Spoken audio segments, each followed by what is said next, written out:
Assalamualaikum warahmatullahi wabarakatuh. Kami dari kelompok 6 ingin mempresentasikan hasil diskusi kami, yaitu antropometri ayunan anak TK. Sebelumnya, izinkan kami memperkenalkan diri kami. Baik, yang pertama itu latar belakang. Ayunan merupakan salah satu permainan yang banyak digemari anak usia TK karena memberi pengalaman bergerak maju mundur yang menyenangkan. Selain sebagai sarana hiburan, ayunan juga bermanfaat untuk melatih koordinasi motorik, keseimbangan tubuh, serta keberanian anak. Permainan ini juga mendukung perkembangan. Kami mengambil dua tujuan, yaitu yang pertama, sarana bermain yang menyenangkan, memberikan hiburan dan kesenangan bagi anak-anak di usia dini. Kedua, melatih keberanian dan percaya diri, anak belajar mengendalikan ayunan sendiri sehingga tumbuh rasa percaya diri. Selanjutnya akan dibacakan oleh Desti Salwa. Oke, selanjutnya aku akan menjelaskan dimensi produk dan objek antropometri. Yang pertama ada tinggi dari dudukannya, itu objeknya tinggi lutut duduk dengan kode D1. Yang kedua ada lebar dudukan, objeknya yaitu lebar pinggul dengan kode D2. Yang ketiga ada panjang dudukan, objeknya yaitu panjang pinggul belakang atau bokong dengan kode D3. Yang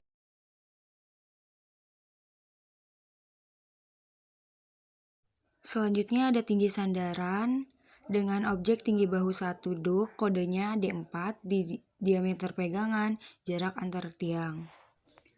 Selanjutnya ada jarak aman kaki, tinggi total rangka, tinggi tali ayunan, jarak antar ayunan. Itu ada tabel Ini dimensi. merupakan Yang gambar pertama itu dari tinggi ayunan anak dudukannya TK dengan objek yang dibuat kelompok kami. yaitu tinggi lutut duduk. Selanjutnya ada kode dimensinya yaitu tinggi dudukan dengan persentil P5. Ukurannya itu 30 sampai 32. Sumber data dari evaluasi data antropometri anak usia 4 sampai 6 tahun. Justifikasinya itu agar anak dengan ukuran tubuh yang paling kecil bisa tetap menapak kaki ke tanah dan mencegah kaki dari posisi menggantung. Nah, selanjutnya itu ada lebar dudukan dengan persentil P95, ukurannya 30 sampai 35. Sumber datanya itu sama dari evaluasi data antropometri anak usia 4 sampai 6 tahun. Justifikasinya itu agar anak dengan pinggul terbesar bisa tetap menggunakan ayunan tersebut. Yang ketiga ada panjang dudukan menggunakan persentil P5, ukurannya itu ada 30 sampai 32.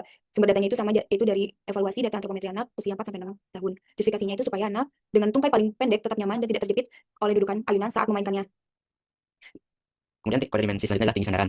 Objeknya itu tinggi bahu saat duduk. Kita menggunakan persentil 95. Untuk ukurannya itu 35 cm hingga 45. Sumber datanya sama seperti sebelumnya, itu evaluasi data antropometri anak. Dan justifikasinya agar sandaran dapat menopang punggung hingga bahu sebagian besar anak. Kemudian yang 5 ada diameter pegangan. Objek antropometrinya itu diameter genggaman tangan. Kita menggunakan persentil 5. Ukurannya itu 3 cm. Sumbernya sama seperti sebelumnya. Justifikasinya untuk supaya nyaman digenggam oleh tangan usia TK. Kemudian yang kode dimensi yang keenam adalah jarak antar tiang. Ini tuh objek antropometrinya lebar kepala. Kita menggunakan persentil 5. Untuk ukurannya itu 45 cm. Sumbernya sama seperti sebelumnya. Dan justifikasinya untuk mencegah kepala anak tersangkut sebagai faktor keamanan.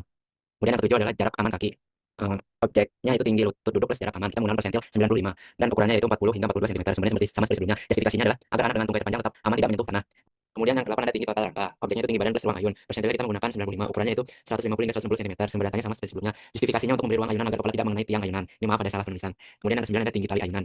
Objeknya tinggi badan berdiri. Kita menggunakan persentil 95, ukurannya 100 hingga 120 cm. Sumber datanya sama seperti sebelumnya dan justifikasinya supaya mayoritas anak dapat meraih pegangan tali ayunan dengan mudah. Yang ke-10 adalah jarak antar ayunan.